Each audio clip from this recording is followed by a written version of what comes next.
السلام عليكم. النهاردة حلقة 4 من شخصيات قوقعة.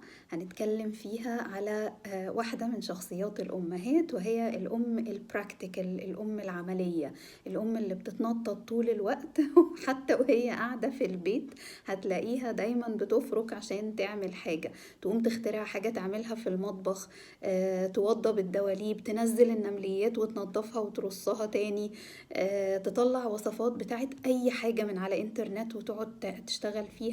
مش لازم يكون أكل على فكرة، ممكن أي حاجة أي حاجة. المهم إن أنت هتلاقيها دايما بتتحرك. ربنا يديها الصحة يا رب. ولو هي مش بتعمل حاجة في البيت هتلاقيها برضو عمالة تفرك عشان تنزل تعمل مشوار برا، يعني حتى مش هتلاقيها عايزة تخرج عشان تتفسح مثلا أو تغير جو، لأ، ممكن تكون عايزة تخرج عشان تعمل مشوار، تشتري حاجة، تخلص حاجة. وحتى لو المشاوير اللي هي بتنزل تعملها يا جماعة دي بترجع تبقى بتتخانق مع نفسها فيها، وعمالة تقول مش عارف مين عطل لي ايه، ومين ضايقني في ايه، ومين استفزني وانا سايقة، ومين مش عارفة. بس خلاص ارتاحت، رجعت شي شاورد، اتغدت، اتفرجت على حاجة في التلفزيون، مش عارفة ايه، اتفرجت على مسلسل بتاعها. تاني يوم هتلاقيها بتنزل تروح مكان يمكن تخلص فيه مشوار يمكن أصعب من المشوار اللي هي عملته اليوم اللي قبله. فهي متحركة جدا و... وما عندهاش، مش عايزة أقول ما عندهاش وقت، لا، بس هي مش عايزة تستخدم وقتها في إنها تقعد تسمع كلام، هي عايزة دايما تبقى بتخلص مصالح. طيب، عايزين نرجع بقى يعني شوية كده backwards ونشوف الشخصية دي طلعت منين، وإيه المفتاح بتاعها اللي نقدر نتعامل بيه معاها كأبناء. طيب، الشخصية دي يا جماعة اللي وصل بيها للبراكتيكاليتي هي إنها most probably في طفولتها أو في شبابها اتحرمت من حاجة، أو اتحرمت من شخصية مؤثرة في حياتها. خلينا نقول example مثلا إن هي اتحرمت من وجود الأب، ومش معنى إنها اتحرمت منه يعني إن هو كان متوفى، مش بالضرورة، ده ممكن يكون كده متوفى مثلا، كان مامتها ووالدها مطلقين، فالأب ما كانش موجود وهي مثلا كانت مع والدتها، أو مثلا إن هي حتى والدها أو والدتها متزوجين، بس وجود الأب في حياتها وجود سلبي، يعني كان شخص ملوش موقف معاها في حياتها، أو طلباته أكتر من الحاجات اللي هو بيقدر يقدمها لها. فده اللي خلاها دايما تفكر إن هي عايزة تعتمد على نفسها عشان تخلص كل اللي هي محتاجاه، لأن هي simply ما كانتش حاسة أبدا بالأمان، ولا كانت بتشوف إن هي عندها ظهر تقدر تستند عليه. فعشان كده هي خرجت من الباك جراوند دي بتقول أنا عايزة أعتمد على نفسي. ولما كونت أسرة وبقى عندها مثلا زوج وبقى عندها أولاد، بقت هي الشخص اللي كانت اتحرمت منه، هي بقت عايزة تبقى الظهر اللي الناس ممكن تتركن عليه.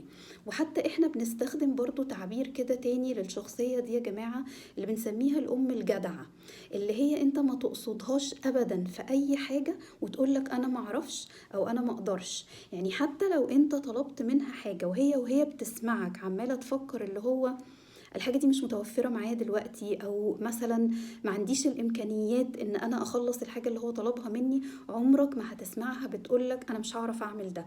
لا، هي هتلاقيها دايما بتستمع وبتفكر وهي بتسمعك هتخلص الموضوع ده ازاي، هتساعدك فيه ازاي. فمش بتسمع قصة، يعني لو رفضت ان هي she declined something you requested from her، يعني قالت لك مثلا ان هي مش هتقدر تعمل حاجة، ده خليك متأكد ان هي هنا يبقى قلبت الموضوع يمين وشمال وفوق وتحت وكل حاجة، بس خلاص يبقى هي مش في ايديها حاجة. لانه الشخصية دي عمرها ما بتتأخر عن حد بيطلب منها حاجة، الا اذا كانت استنفذت كل اللي تقدر تعمله، يعني جربت كل حاجة ومفيش اي حاجة نافعة. طيب، ايه بقى مفتاح الشخصية دي عشان احنا كأبناء نعرف نتعامل معاها؟ هي حاجة هقولك ما تعملهاش، وحاجة هقولك تعملها. اللي ما تعملوش ان انت تكون كثير الكلام معاها، متقعدش ترغي عشان هي الكلام الكتير بيفصلها، اللي هو دايمًا وهي بتسمعك بتبقى عايزة في مخها شغال اللي هو وبعدين اللي أنت بتقوله ده عايز منه إيه؟ يعني آخرته إيه؟ آخرة الكلام ده إيه؟ فين الحاجة اللي أنت محتاجها مني؟ فكثرة الكلام معاها مش أكتر حاجة ممكن تبقى المدخل الصح لإن أنت تعمل معاها conversation لطيفة وإن تبقى القعدة بينكم كويسة. فيبقى معنى كده إن أنت عرفت إحنا هنعمل إيه، زي ما قُلنا أنت عرفت مش هنعمل إيه، إن إحنا نرغي معاها كتير.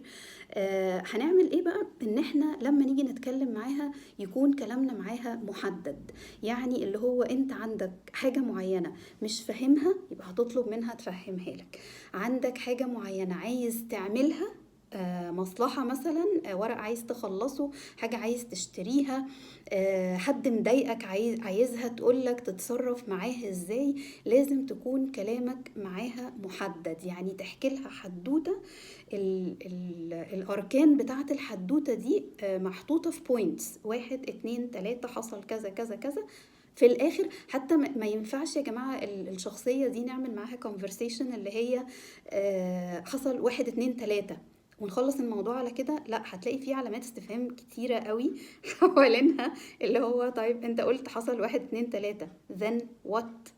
إيه أعمل إيه، عايزني أعمل إيه، فين الconclusion بتاع الحوار اللي بيننا ده؟ فهتبقى دايمًا هي متوقعة في الآخر إن أنت هتطلب منها حاجة. وعلى فكرة ده بقى مش بيضايقها، يعني إحنا عايزين نقول إنه اللي يضايقها إن أنت تبقى بتحكي معاها من غير هدف، ساعتها هتبقى تلاقيها زهقت، هتلاقيها ممكن على فكرة بمنتهى البساطة تبقى أنت قاعد بتتكلم معاها هتلاقيها سابتك وقامت تعمل حاجة، أو مثلًا هتلاقيها في وسط الكلام راحت قاطعة عليك الموضوع وراحت متكلمة في موضوع تاني، لإنه لو أنت بتتكلم من غير purpose يعني من غير ما يبقى في الآخر أنا عايز كذا، هتلاقيها فصلت منك، هي مش عايزة ده، مش فاهمة ده، هي عايزة تساعد، هي عايزة تخدم. فهيبقى أحسن الkey بتاع الشخصية دي إن إحنا لمّا نقعد نتكلم معاها يا جماعة نخلّي كلامنا معاها قليل، ما تبقاش conversation طويلة، وتبقى الconversation في points 1، 2، 3 وأهم حاجة يبقى الconversation ليها قفلة. أنا عايز إيه، محتاج منِّك إيه، وحتى الشخصية دي مش بتنتبه كتير أوي يا جماعة لإن إحنا نشكرها بعد اللي هي بتعمله، كده هي وواجب الشكر أصلًا وواجب الحنان ليها، بس الشخصية دي ما بتستناهوش، ما بتقعدش مستنية إن هي لمّا تخلّص لك شغلانة تيجي تقول لها ربنا يخليكِ ليّا، وتاخدها بالحضن بقى وأنا ما كنتش مش عارف كنت هاعمل إيه من غيرِك لو ما عملتيليش الكلام ده، هتفرح بيه أكيد لو قُلته لها، بس هي مش قاعدة مستنياه.